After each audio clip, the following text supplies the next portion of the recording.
नमो विष्णुपदाय कृष्णपृष्ठाय भूतले श्रीमते भक्तिवेदान्त स्वामी इति नामिने। नमस्ते सरस्वती देवी गौरवाणी प्रचारिणी निर्विशेष शून्यवादी पाश्चात्य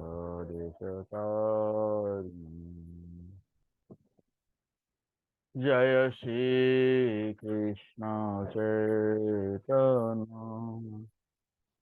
प्रभु नित्यानंद श्री अद्वैता गदाधर श्रीवासादि गौर भक्तवृंद। जय श्री कृष्ण चैतन्य प्रभु नित्यानंद श्री अद्वैता गदाधर श्रीवासादि गौर भक्तवृंद। जय श्री कृष्ण चैतन्य प्रभु नित्यानंद श्री अद्वैता गदाधर श्रीवासादि गौर भक्तवृंद। हरे कृष्णा कृष्णा कृष्णा हरे हरे हरे राम राम राम हरे हरे। हरे कृष्णा कृष्णा कृष्णा हरे हरे हरे राम राम राम हरे हरे। हरे कृष्णा कृष्णा कृष्णा हरे हरे हरे राम राम राम हरे हरे। हरे कृष्णा कृष्णा कृष्णा हरे हरे हरे राम राम राम हरे हरे। हरे कृष्णा कृष्णा कृष्णा हरे हरे हरे राम राम राम हरे हरे। हरे कृष्णा कृष्णा कृष्णा हरे हरे हरे राम राम हरे हरे। हरे कृष्णा कृष्णा कृष्णा हरे हरे हरे राम राम राम हरे हरे। हरे कृष्णा कृष्णा कृष्णा हरे हरे हरे राम राम राम हरे हरे। हरे कृष्णा कृष्णा कृष्णा हरे हरे हरे राम राम राम हरे हरे। गोविंद जय जय गोपाल जय जय गोविंद जय जय गोपाल जय जय गोविंद जय जय गोपाल जय जय राधा रमन हरि गोविंद जय जय राधा रमन हरि गोविंद जय जय राधा रमन हरि गोविंद जय जय। हरे कृष्णा कृष्णा कृष्णा हरे हरे हरे राम राम राम हरे हरे। हरे कृष्णा कृष्ण कृष्ण हरे हरे, हरे राम हरे राम, राम राम हरे हरे। जय राधा गिरधारी, राधा गिरधारी राधे। जय राधा गिरधारी, राधा गिरधारी राधे। जय राधा गोपीनाथ, राधा गोपीनाथ राधे। जय राधा गोपीनाथ, राधा गोपीनाथ राधे। जय राधा रस बिहारी, राधा रस बिहारी राधे। जय राधा रस बिहारी, राधा रस बिहारी राधे।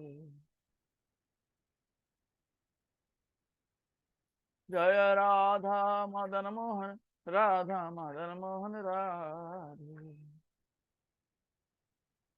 जय राधा मदन मोहन, राधा मदन मोहन राधे। जय राधा कुंज बिहारी, राधा कुंज बिहारी राधे। जय राधा कुंज बिहारी, राधा कुंज बिहारी राधे। जय राधा माधव, राधा माधव राधे। जय राधा माधव, राधा माधव राधे। जय राधा बांके बिहारी, राधा बांके बिहारी राधे। जय राधा बांके बिहारी, राधा बांके बिहारी राधे। जय जगन्नाथ जय जगन्नाथ, जय बलदेवा जय सुभद्रा। जय जगन्नाथ जय जगन्नाथ, जय बलदेवा जय सुभद्रा। जगन्नाथ स्वामी नयन पथगामी, नयन पथगामी भव तुम्हें। जगन्नाथ स्वामी नयन पथगामी, नयन पथगामी भव तुम्हें। जय जय प्रभुपाद प्रभुपाद, प्रभुपाद प्रभुपाद। जय जय गुरुदेव गुरुदेव, गुरुदेव गुरुदेव। जय गौर हरि बोल हरि बोल, हरि बोल हरि बोल। जय गौर हरि बोल हरि बोल, हरि बोल हरि बोल।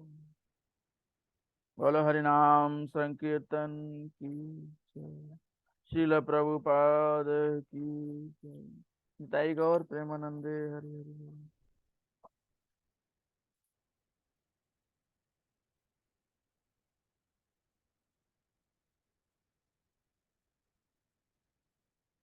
जय राधा माधव कुंज बिहारी। जय राधा माधव कुंज बिहारी। जय गोपी जन वल्लभ गिरिवारधारी। जय गोपी जन वल्लभ गिरिवारधारी।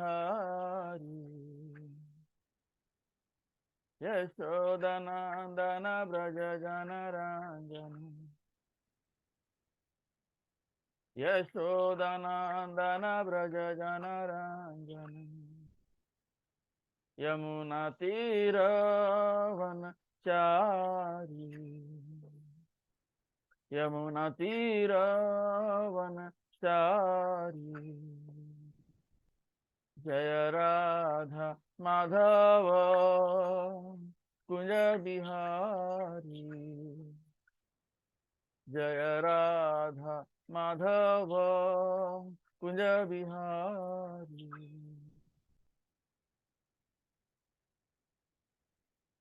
जय गोपी जन वल्लभ गिरिवर धारी। जय गोपी जन वल्लभ गिरिवर धारी। यशोदनंदन ब्रज जन रंजन। यशोदनंदन ब्रज जन रंजन। यमुना तीरा वन चारी। यमुना तीरा वन चारी। जय राधा माधव कुंज बिहारी। जय राधा माधव कुंज बिहारी।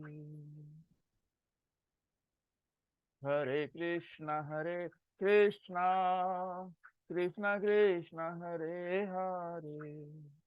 हरे राम राम राम राम हरे हरे।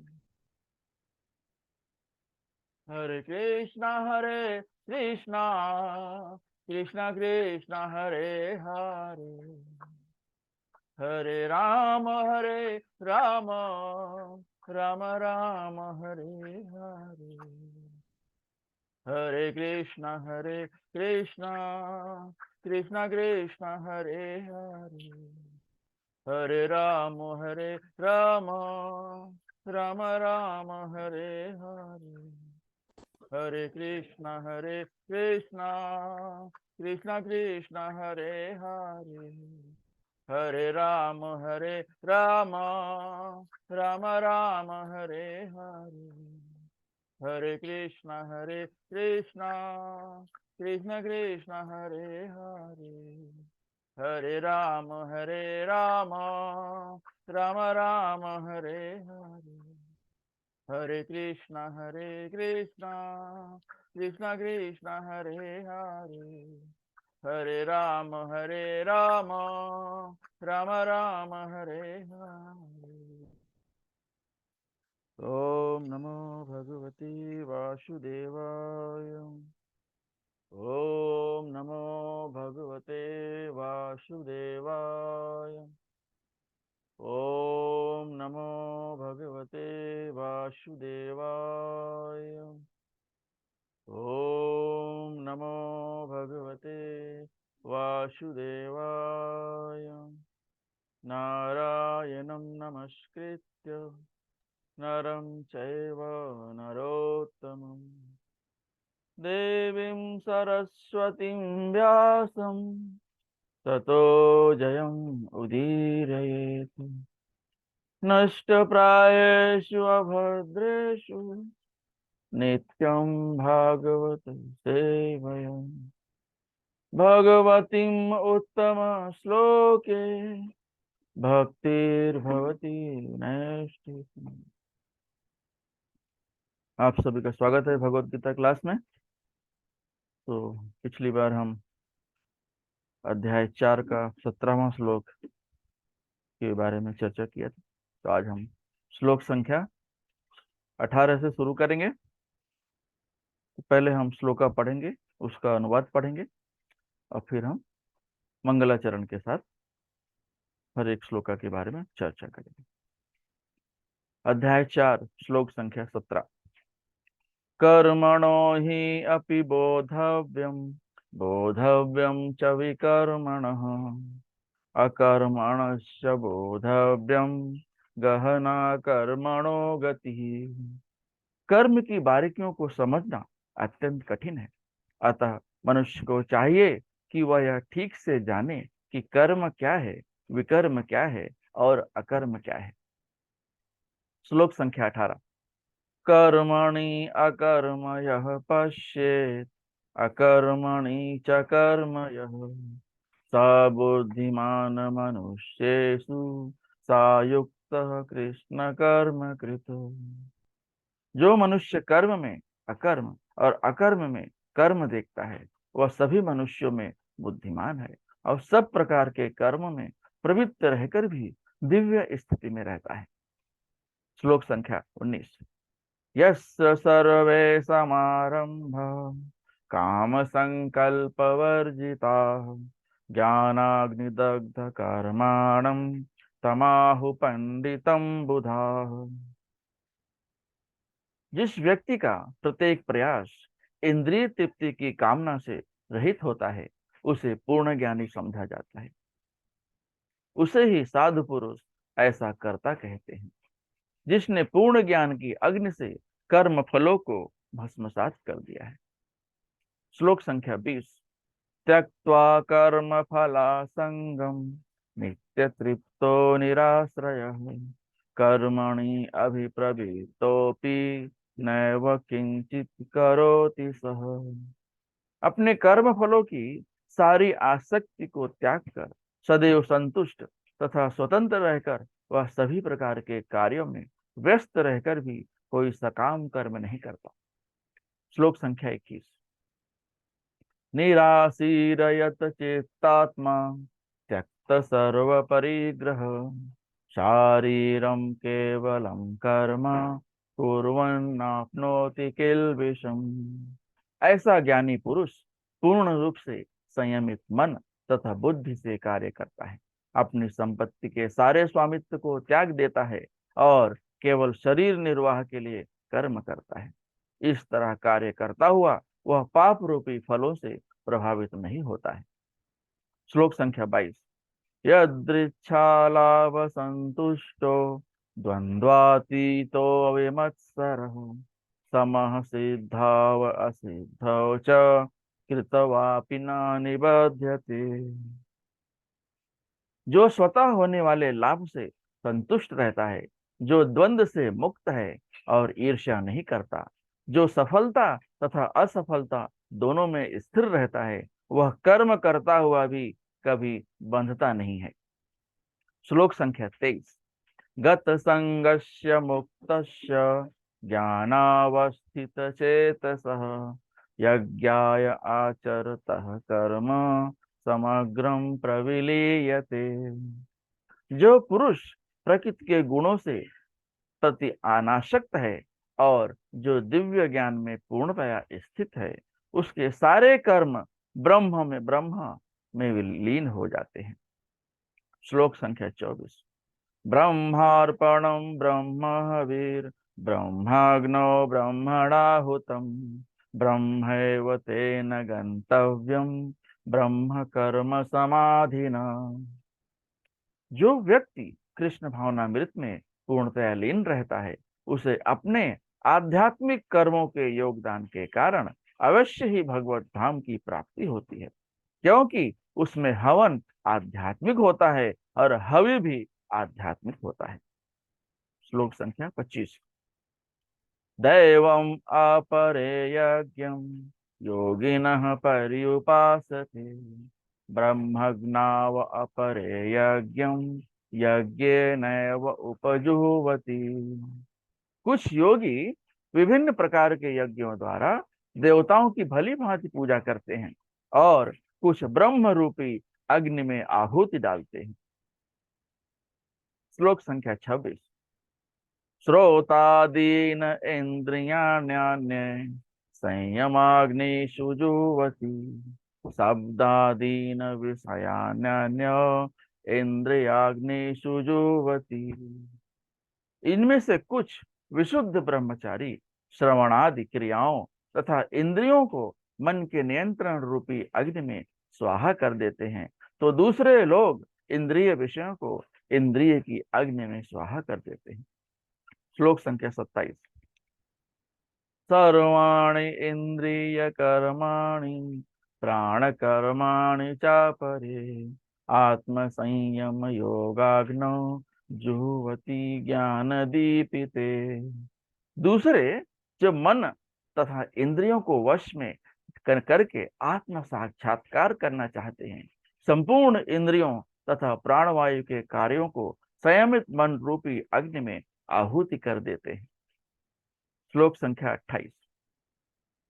द्रव्य यज्ञास तपो यज्ञ योग यज्ञास तथा परे स्वाध्याय यज्ञ अनज्ञाश्च संयतयः संस्थित व्रताः। कठोर व्रत अंगीकार करके कुछ लोग अपनी संपत्ति का त्याग करके, कुछ कठिन तपस्या द्वारा, कुछ अष्टांग योग पद्धति के अभ्यास द्वारा अथवा दिव्य ज्ञान में उन्नति करने के लिए वेदों के अध्ययन द्वारा प्रबुद्ध बनते हैं। ओम ज्ञानतिमिरान्धस्य ज्ञानाञ्जनशलाकया चक्षुरुन्मीलितं येन तस्मै श्रीगुरुवे नमः। श्रीचैतन्यमनोभीष्टं स्थापितं येन भूतले स्वयं रूपः कदा मह्यं ददाति स्वपदान्तिकम्। वन्देऽहं श्रीगुरु श्रीयुतपदकमलं श्रीगुरून् वैष्णवांश्च श्रीरूपं साग्रजातं सहगणा रघुनाथान्वितां तं सजीवं साद्वैतं सावधूतं परिजनसहितं कृष्णचैतन्यदेवं श्रीराधा कृष्णपादान् सहगणा ललिता श्रीविशाखान्वितांश्च नमो विष्णुपादाय कृष्णप्रेष्ठाय भूतले श्रीमते भक्तिवेदांत स्वामिनिति नामिने। नमस्ते सारस्वते देवे गौरवाणी प्रचारिणे निर्विशेष शून्यवादी पाश्चात्य देश तारिणे। हे कृष्णा करुणा सिंधु दीनबंधु जगतपते गोपेश गोपिका कांत राधा कांत नमस्तुते। तप्त कांचन गौरांगी राधे वृंदावनेश्वरी वृषभानुसुते देवी प्रणमामि हरिप्रिये।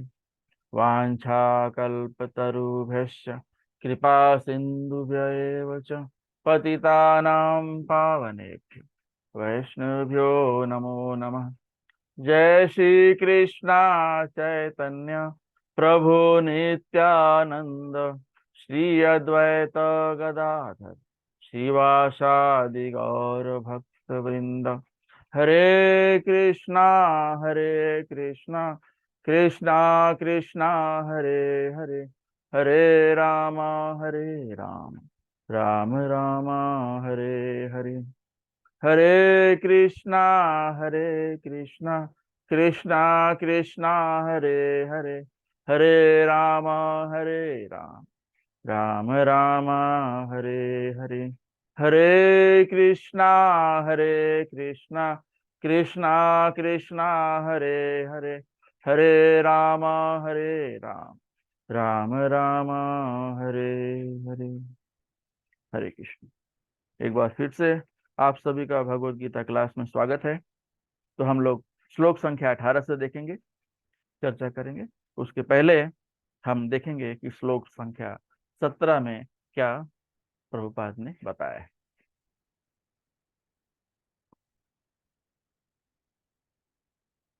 श्लोक संख्या 17। कर्मणो हि अपि बोधव्यं च विकर्मणः अकर्मणश्च बोधव्यं गहना कर्मणो गतिः। कर्म की बारीकियों को समझना अत्यंत कठिन है, अतः मनुष्य को चाहिए कि वह यह ठीक से जाने कि कर्म क्या है, विकर्म क्या है और अकर्म क्या है। तो यहाँ पर जो है इस श्लोक में भगवान श्री कृष्ण अर्जुन को बता रहे हैं कि कर्म का जो बारीकियों से अगर समझने जाएंगे तो ये बहुत ही जो है डिफिकल्ट है, कठिन है समझना। तो भगवान बताते हैं कि जो भगवत गीता जो पढ़ते हैं वो धीरे धीरे अपने कर्म को समझ जाते हैं, या फिर वो जिस तरह की गतिविधि करते हैं जिस तरह की क्रिया करते हैं और उसके जो है प्रकृति के तीनों गुणों से उनका क्रियाकलाप मुक्त हो जाता है। अन्यथा हम जो भी कर्म करते हैं इस भौतिक संसार में, वो ये तीनों भौतिक गुणों से तना हुआ होता है। तो अभी हमको भगवान के बारे में सब कुछ जानना है, तो हम कैसे जानेंगे? भगवत गीता में भगवान ने बता दिया है, और वो भगवत गीता श्रील प्रभुपाद ने हमारे सामने रख दिया है कि भाई पढ़ो, पढ़ो और सुनो, अपने आचार्यों से सुनो, अपने गुरुओं से सुनो, उनसे प्रश्न करो, अपने संशय का हल निकालो। तो यहाँ पर भगवान बता रहे हैं कि अगर आपको अपने कर्म को तीनों प्रकृति के गुणों से मुक्त करना है तो क्या करना पड़ेगा?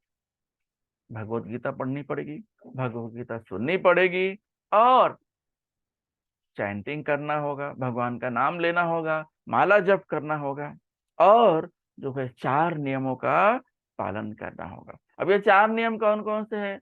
किसी तरह का, पहला नियम जो है, किसी तरह का कोई अवैध संबंध नहीं होना चाहिए। अवैध पुरुष संग या फिर अवैध स्त्री संग दोनों वर्जित है, ये पहला नियम है।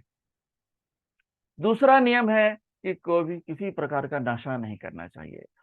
दारू, शराब, चाय, आजकल जो भी नशा करते हैं लोग, एडिक्ट हो जाते हैं उसी में, ये सब नशा नहीं करना चाहिए। तीसरा नियम है कि आपको मांसाहारी नहीं होना चाहिए। आप मांसाहारी हैं तो इसका मतलब है आपके अंदर दया नहीं है। दया हो ही नहीं सकती। जब आप किसी जानवर को काट के मार के खा रहे हैं तो दया कैसे हो सकती है? ये हो गया तीसरा नियम। और चौथा नियम है, कभी भी जुआ नहीं खेलना चाहिए, जुआड़ी नहीं होना चाहिए। हाँ, तो इस प्रकार से 4 नियम हैं। और आपको जप माला करना है, हरिनाम संकीर्तन करना है, हमेशा भगवान का नाम लेते रहना है। ऐसा अगर आपके पास एक जगह बैठकर माला जप पॉसिबल नहीं है, तो आप जो भी काम करते हैं उसके साथ भी भगवान का नाम ले सकते हैं। आप जो भी कर्म करते हैं उसे भगवान कृष्ण को समर्पित कर सकते हैं। उससे क्या होगा? आपका जो कर्म होगा वो दोषपूर्ण हो जाएगा, फल से आसक्ति नहीं होगी।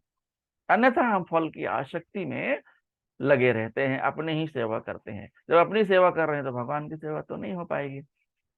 तो भगवान बताते हैं यहाँ पर इस श्लोक में कि कर्म क्या है, अकर्म क्या है और विकर्म क्या है। आप कोई भी कर्म के बारे में पहले हम चर्चा करते हैं।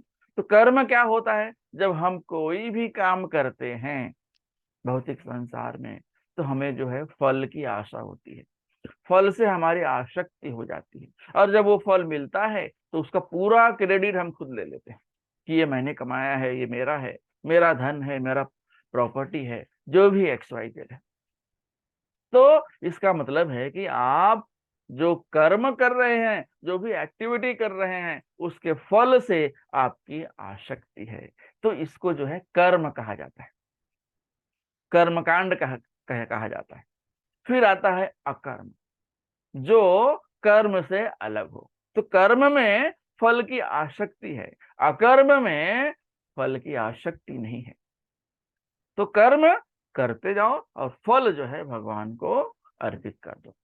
तो उससे क्या होगा? भगवान आपके फल को दोष मुक्त कर देंगे, अन्यथा यह दोषपूर्ण ही होता है और आपको भौतिक बंधन में जकड़ के रखता है। तो ये हो गया कर्म और अकर्म। उसके बाद आता है विकर्म। विकर्म क्या होता है? जिन चीजों को मना किया गया है वही कर्म।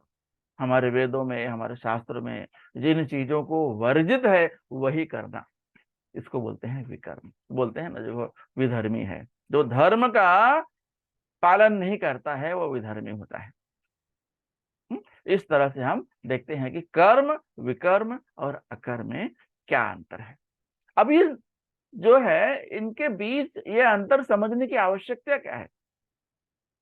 अगर आप इन तीनों के अंतर को जानते हैं तो आपके लिए मुक्ति का द्वार खुल जाता है। और अगर आप सोचे कि ये सब मैं एक ही जगह बैठ के सब समझ लूंगा, सब कर लूंगा, मुझे किसी की जरूरत नहीं है, मैं भगवत गीता पढ़ के सब समझ लूंगा, ऐसा कभी नहीं होगा।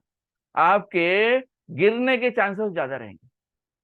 और जब आप साधु संग करेंगे, सत्संग करेंगे, आचार्यों को सुनेंगे, तो उससे क्या होगा, आपको जब भी कोई तकलीफ होगी, जब भी कोई समस्या होगी, तो उसका समाधान करने के लिए लोग आपके सामने हाजिर हो जाएंगे, आपके गुरु हो जाएंगे, आपके गुरु मित्र हो जाएंगे, साधु साधु आपके मित्र हो जाएंगे और आपको मार्गदर्शन करेंगे। इसलिए सत्संग और साधु संग, शास्त्रार्थ करना बहुत जरूरी है, और भक्तों का संग करना बहुत जरूरी है। अब ये, अगर हमें मुक्ति चाहिए तो हमें क्या करना पड़ेगा? हमें मुक्ति चाहिए तो जैसे अर्जुन ने भगवत गीता भगवान से सुनी थी और उसका पालन किया था, वैसे ही हमें भगवत गीता अपने गुरुओं से सुनकर, पढ़कर हमें उसका पालन करना होगा। गुरु के समक्ष आप बैठेंगे तो आप भगवत गीता सुनेंगे, भागवतम सुनेंगे, चैतन्य चरितामृत सुनेंगे, नाना प्रकार के ये जो साहित्य है श्रील प्रभुपाद ने हमारे सामने रख दिया है। श्रील प्रभुपाद की जय। तो हमें पढ़ना है और हमें सुनना है। हमें पहले सुनना है। अगर आप सुनना शुरू करेंगे तो अपने आप पढ़ना शुरू कर देंगे। तो हो सकता है कि आप पढ़ना शुरू करें तो सुनना भी हो जाए, लेकिन पहला जो भागवतम का नियम है वो है श्रवणम। श्रवणम कीर्तनम।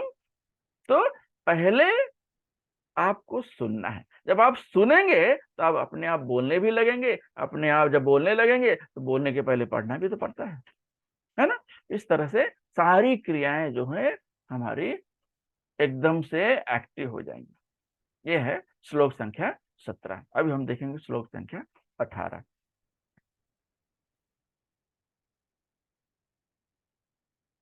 कर्मणि अकर्मयः पश्येत् अकर्मणि च कर्मयः सा बुद्धिमान मनुष्येषु सा युक्तः कृष्ण कर्म कृते। जो मनुष्य कर्म में अकर्म और अकर्म में कर्म देखता है, वह सभी मनुष्यों में बुद्धिमान है और सब प्रकार के कर्मों में प्रवृत्त रहकर भी दिव्य स्थिति में रहता है। तो यहाँ इस श्लोक में भगवान बता रहे हैं कि जो लोग कर्म में अकर्म और अकर्म में कर्म देखते हैं, वो जो है मुक्ति, उनके लिए मुक्ति का द्वार खुला है। वो बुद्धिमान है। जो बुद्धिमान है वो जो है निर्णय ले सकते हैं। जो बुद्धिमान नहीं है वो निर्णय नहीं ले सकते। वो फंसे रहते हैं भौतिक संसार में, क्योंकि उन्हें सुनना भी नहीं है, करना भी नहीं है, पढ़ना भी नहीं है, तब उनके लिए क्या कहा जाए। तो भगवान जो है भगवत गीता में कर्म, विकर्म और अकर्म बहुत अच्छे से बताया है, जैसे कि हमने पिछले श्लोक में देखा। तो कर्म में क्या होता है कि जो लोग नियमों का पालन करते हैं, जो शास्त्रों में लिखा है उसका पालन करते हैं, और लेकिन वो अपने फायदे के लिए करते हैं। तो शास्त्रों का पालन अगर अपने फायदे के लिए किया जाए तो उसे कर्म कांड कहा जाता है। उसमें क्या होगा, आप जो है फल से आसक्ति लगी रहेगी, तो उससे जो है आपको परिणाम अच्छा मिलेगा। परिणाम अच्छा मिलेगा और आप जो है वर्णाश्रम धर्म का पालन करेंगे और धीरे धीरे आपके लिए आप मुक्ति की द्वार की ओर बढ़ेंगे। तो कर्मकांड करना ऐसा बुरी बात नहीं है, क्योंकि जो है कर्मकांड जो है शास्त्रों वेदों में लिखे नियमों के अनुसार होता है। उसमें थोड़ा सा यही अंतर है कि आप शास्त्रों का इस्तेमाल अपने फायदे, खुद के फायदे के लिए कर रहे हैं। हाँ, तो आप शास्त्रों का पालन कर रहे हैं और कर्म किए जा रहे हैं और उससे फल की आपकी आसक्ति लगी है। तो कर्म और अकर्म में थोड़ा सा अंतर है कि अकर्म में जो होता है शास्त्रों के अनुसार ही कर्म किया जाता है, लेकिन जो फल होती है उससे आसक्ति नहीं होती है। वो फल जो है भगवान को अर्पित कर दिया जाता है। इतना सा अंतर है उसमें, क्योंकि वो जो फल, कर्म कांड जब आप करते हैं तो आप उसमें फल की आसक्ति में लिप्त हो जाते हैं। हमारा तो कुछ है नहीं, हमने भगवान ने हमें कहा, हमने किया, हम क्या करते हैं, हम फल की आसक्ति में भगवान को भूल जाते हैं। और विकर्म में क्या होता है, जो भी शास्त्रों में लिखा है, जो वेदों में लिखा है, जो वर्जित है वैसे ही कर्म, तो उसका जो है परिणाम बुरा होता है, और उसका भुगतान भी वही करता है जो कर्म करता है, जो भी कर्म करता है। इस तरह से हम देखते हैं कि और अगर आपको अकर्म करना है ना, तो आपको साधु संग करना होगा, गुरु साधु शास्त्र का संग करना होगा, हाँ, भक्तों के साथ रहना होगा। तो जब आप भक्तों के साथ रहने लगेंगे ना, तो आपका धीरे धीरे जो है आप उसी में बिजी रहेंगे, उसी में व्यस्त रहेंगे, और नाना प्रकार के भौतिक जंजाल से आप निकल जाएंगे। तब आप आपके अंदर भी जो भक्तों के अंदर गुण है वो धीरे धीरे आने लगते हैं।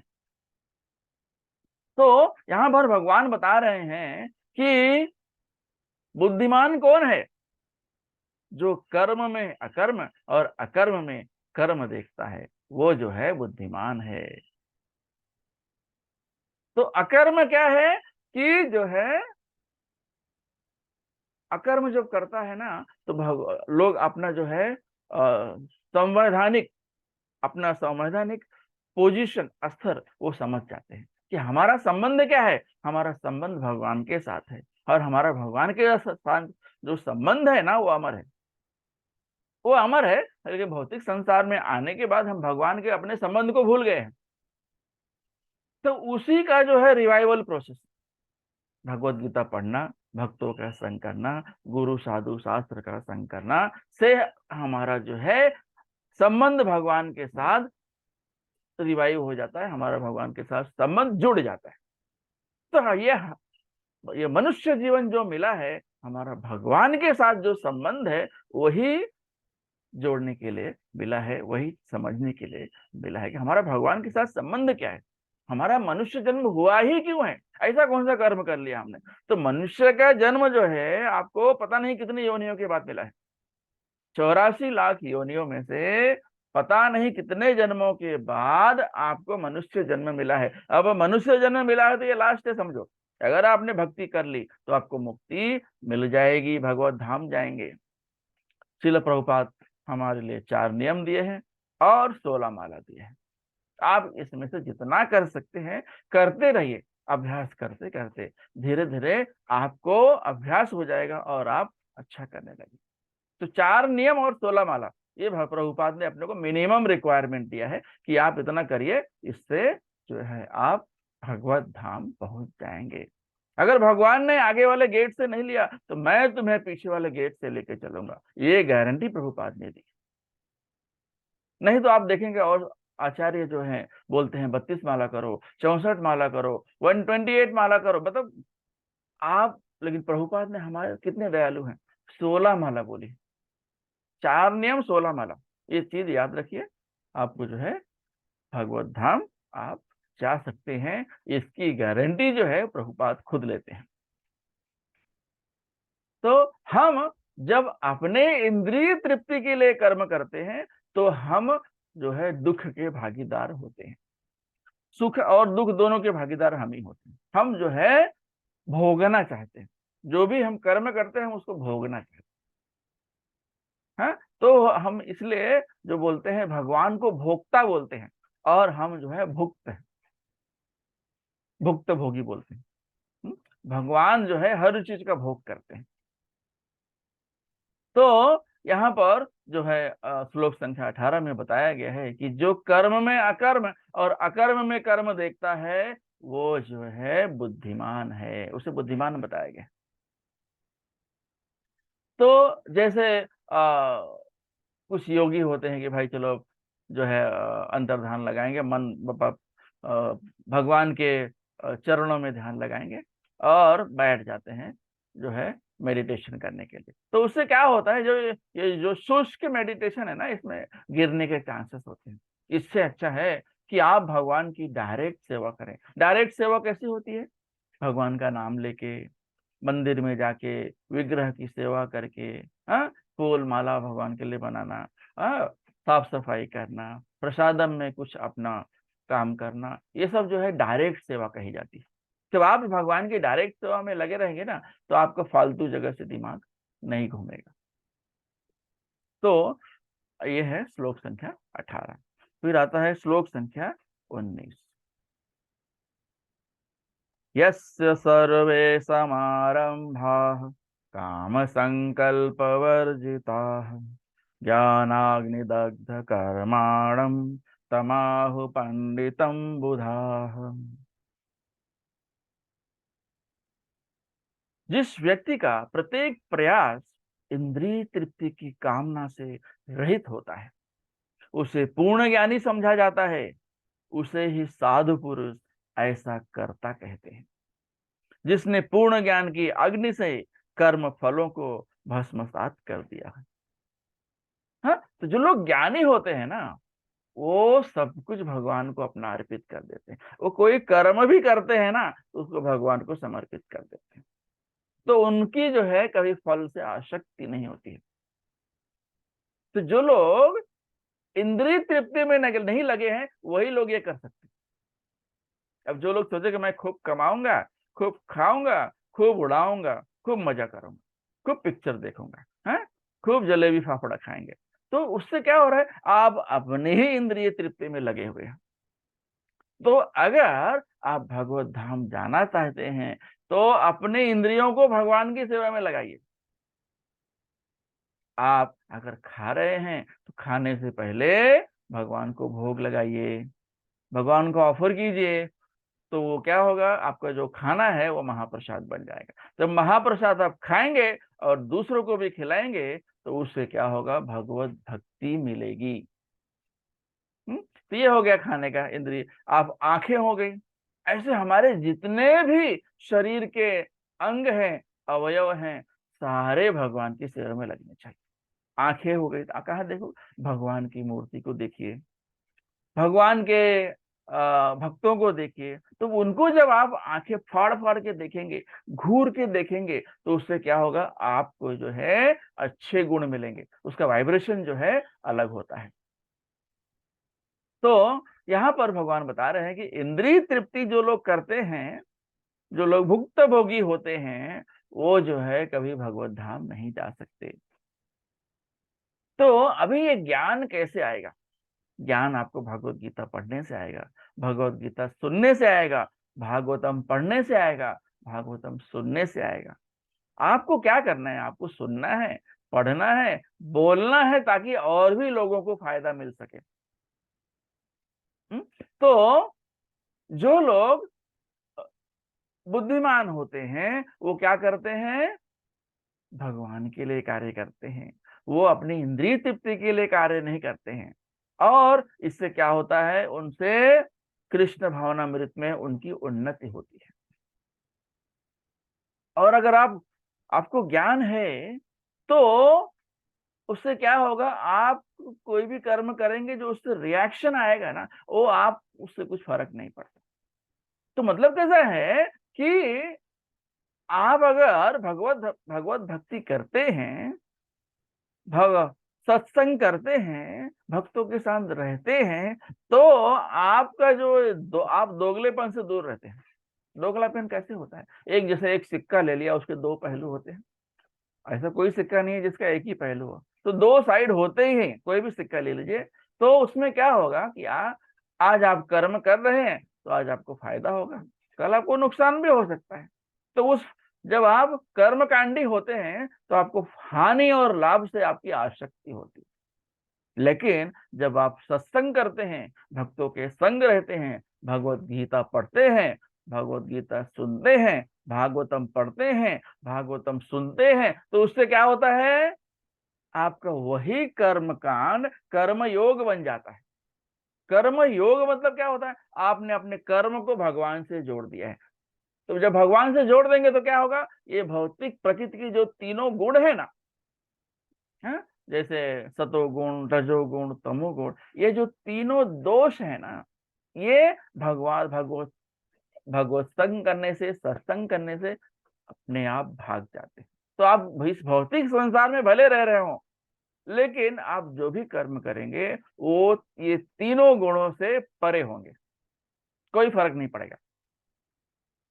और आपको जब ज्ञान होगा ना, तो आपके अंदर जो अज्ञानता है उस ज्ञान की वजह से जलकर भस्म हो जाएगी। हम्म? तो अगर आपको ज्ञान है तो आप भगवत प्राप्ति के लिए कार्य करेंगे, और अगर आपको अज्ञानता है तो वही जो है आपको भगवत प्राप्ति कभी नहीं होगी। इंद्रिय तृप्ति करने वाले को कभी भगवत प्राप्ति हो ही नहीं सकती।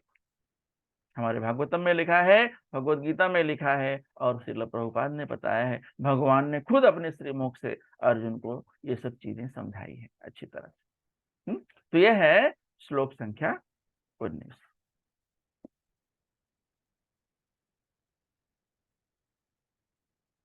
श्लोक संख्या 20। त्यक्त्वा कर्मफलासङ्गं नित्यतृप्तो निराश्रयः कर्मणि अभिप्रवृत्तोऽपि नैव किंचित करोति सः। अपने कर्म फलों की सारी आसक्ति को त्याग कर सदैव संतुष्ट तथा स्वतंत्र रहकर वह सभी प्रकार के कार्यों में व्यस्त रहकर भी कोई सकाम कर्म नहीं करता। तो जो बुद्धिमान होते हैं ना, वो हमेशा अलर्ट रहते हैं, मैं क्या कर रहा हूँ, कहीं मैं गलत तो नहीं कर रहा हूँ, कहीं मेरे फल के साथ आसक्ति तो नहीं हो रही है। तो जो बुद्धिमान होते हैं ना, वो पल पल की खबर रखते हैं, वो हमेशा अनासक्त रहते हैं। कोई भी जो अनासक्त रहेगा उसके चेहरे पे हमेशा खुशी रहेगी। ये अनासक्ति जो है ना, आपके चेहरे पे हमेशा खुशी लेके आएगी। जब अनासक्त है तो दुख होने का सवाल ही नहीं होता है, हमेशा संतुष्ट होता है। जो है भगवान है, जो दिया है भगवान ने दिया है, अपना कर्म करो, फल से आसक्ति मत करो, आत्मनिर्भर रहो। क्यों? अगर आप भगवत भक्ति करते हैं तो आप आत्मनिर्भर रहेंगे। भगवान आपको आत्मनिर्भर बना देते हैं, आपके सारे कर्मों को, सारे एक्टिविटीज को भौतिक के तीनों गुणों से दूर रखते हैं। भगवत अगर भगवत भक्ति करते हैं तो वैसे भी आपको इस भौतिक संसार के, प्रकृति के तीनों गुणों से मुक्ति मिल जाती है। नहीं तो माया देवी टेस्ट करने के लिए हमेशा तैयार है। हमेशा माया देवी आपको हर एक स्टेप पे, आपको जो माया चाहिए ले लो। अगर आपको भक्ति चाहिए तो माया देवी आपको परेशान करेगी, आपका टेस्ट लेगी, बार बार आपको जो है फॉल डाउन भी हो सकता है। लेकिन अगर आप भगवत भक्ति कर रहे हैं, साधु संग कर रहे हैं, तो आपके अंदर निर्णय लेने की शक्ति आएगी और आप बुद्धिमान बनेंगे और आप सही समय पर सही निर्णय लेंगे। वो जो कृष्ण भावना मेरे से जुड़े हैं, उनके हर एक एक्टिविटी, वो जो भी काम करते हैं ना, वो भगवान की सेवा के लिए ही करते हैं।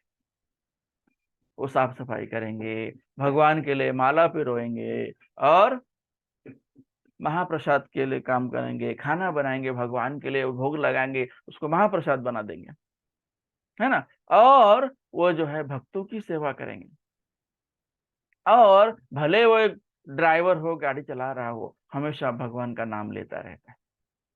तो आप जिस भी स्थिति में हैं, भगवान का नाम लेते रहिए। तो उससे क्या होगा, भौतिक संसार के बंधनों में आप कभी जकड़े नहीं जाएंगे। आपको हमेशा जो है तीनों भौतिक गुण, आप कुछ भी कर्म करो उससे इंडिपेंडेंट रहेंगे, तो उनके ऊपर वो नहीं रहेंगे। तो जो भगवत भक्त होते हैं, जो बुद्धिमान होते हैं, वो कोई भी काम फल की आशा रख के नहीं करते, अनासक्त होकर काम करते हैं। यह है श्लोक संख्या 20। फिर जो है यहाँ पर बताया गया है कि जो बुद्धिमान होते हैं, जो सत्संग करते हैं, उन्हें उनके मन में भगवान के लिए प्रेम होता है, अप्रतिम प्रेम होता है। अप्रतिम मतलब आपको भगवान से कुछ नहीं चाहिए, भगवान को तो सब पता ही है। अगर आप भगवान का नाम लेते हैं, भगवान के पास हमेशा रहते हैं, तो भगवान जो है आपकी सारी इच्छाओं को जानते हैं।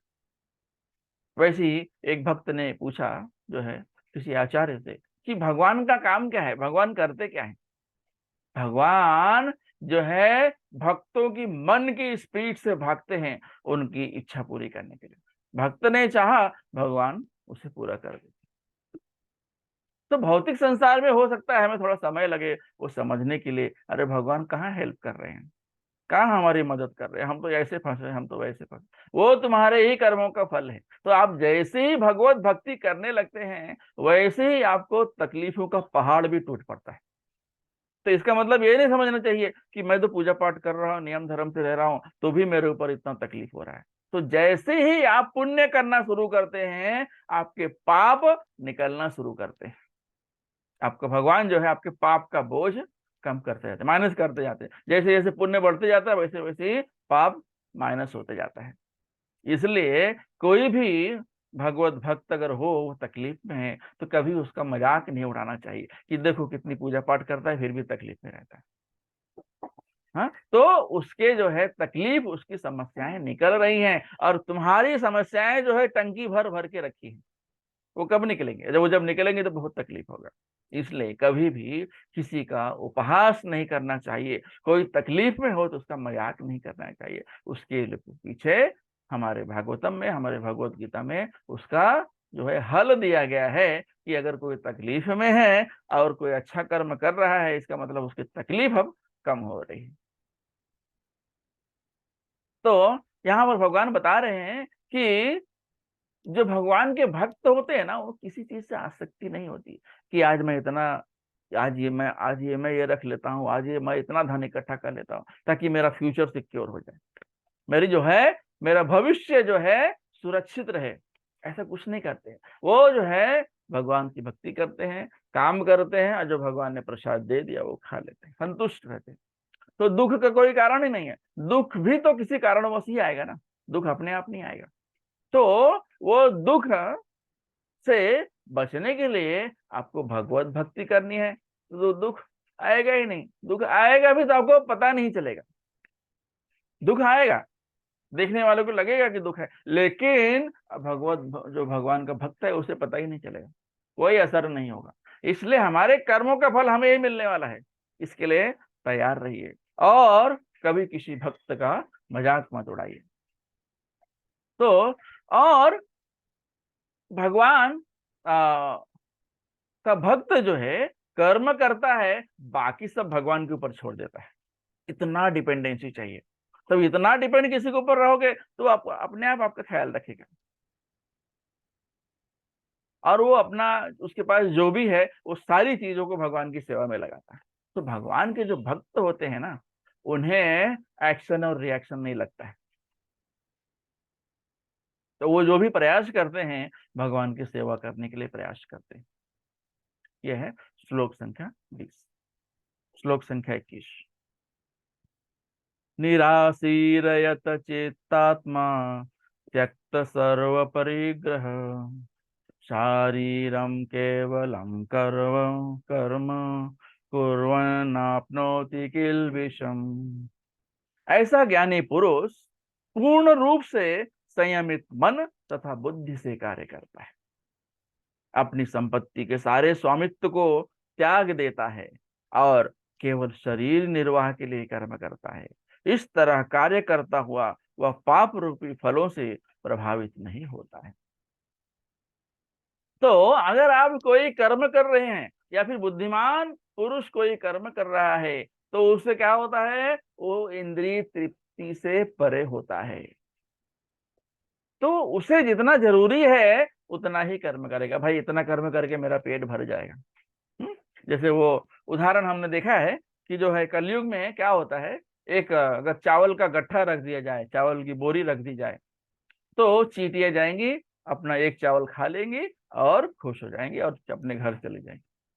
लेकिन अगर मनुष्य को वही बोरी चावल का बोरी दे दिया जाए तो वो क्या करेगा, भर पेट खाएगा भी और पूरा गोनी भी लेके चला जाएगा।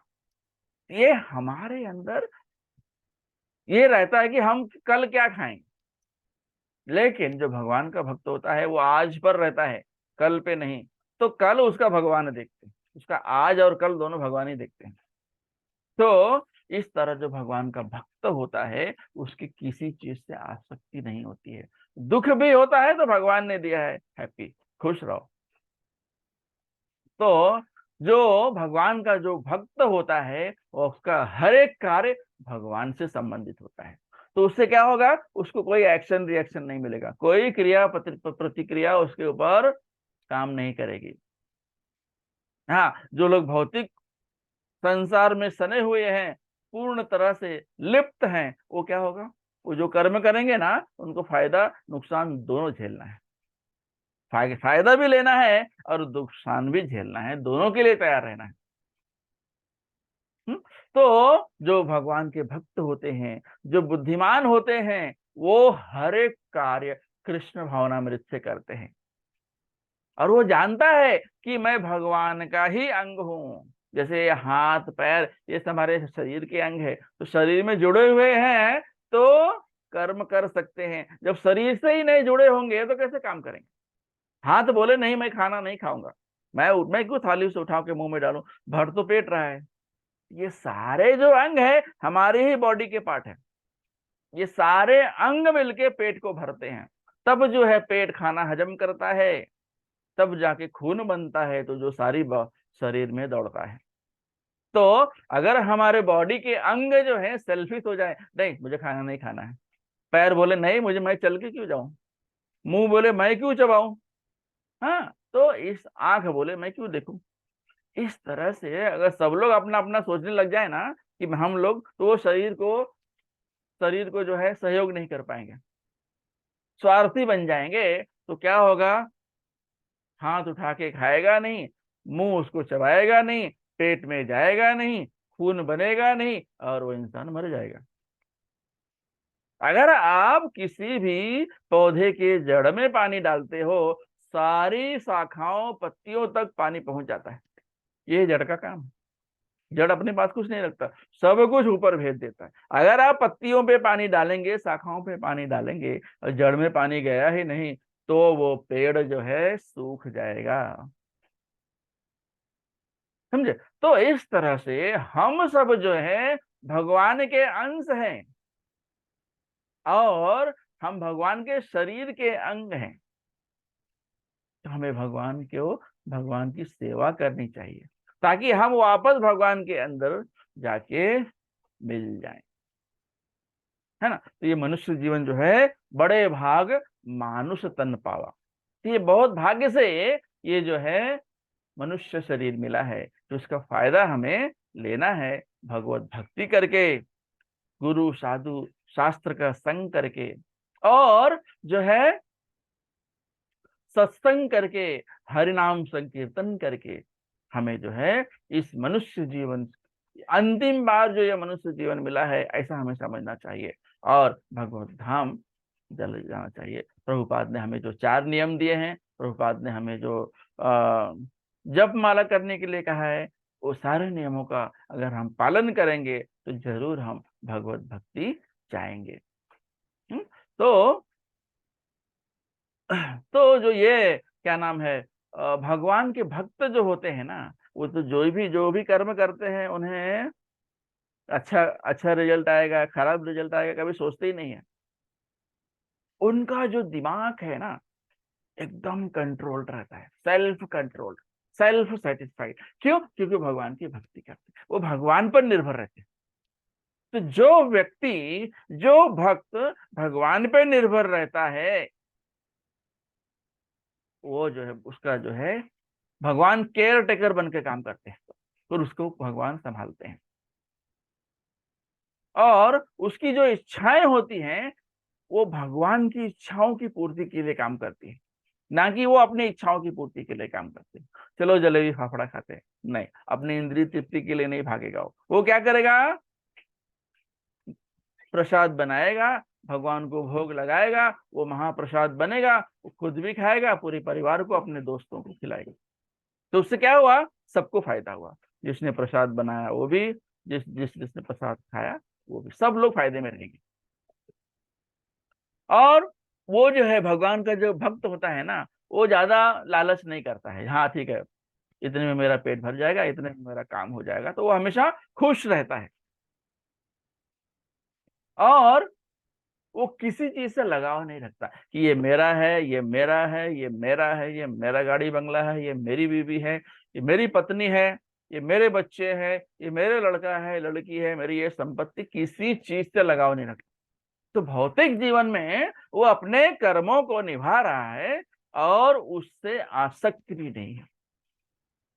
तो ऐसे लोग जो है मुक्ति के लायक होते हैं, भगवान उन्हें भगवत धाम में बुला लेते हैं और उसे किसी चीज से कोई आशा भी नहीं होती, लगाव भी नहीं होता है। वो अपने खाली शरीर और आत्मा को बना के रखने के लिए ही काम करता है। बस उतना ही खाएगा, उतना ही करेगा, बाकी टाइम भगवान का नाम लेगा। क्योंकि भगवान का नाम जानवर नहीं ले सकते। वो हमने कुछ कर्म किया होगा तभी हमको धीरे धीरे धीरे जाके मनुष्य जन्म मिला है। अब इसमें आप बोल भी सकते हो, सुन भी सकते हो, शास्त्र भी पढ़ सकते हो, सब कुछ कर सकते हो, सुन भी सकते हो, सुना भी सकते हो, पढ़ भी सकते हो, पढ़ा भी सकते हो। तो उससे क्या होगा, किसी चीज से आसक्ति नहीं आएगी और आप जो है अच्छा कर्म करने लगोगे।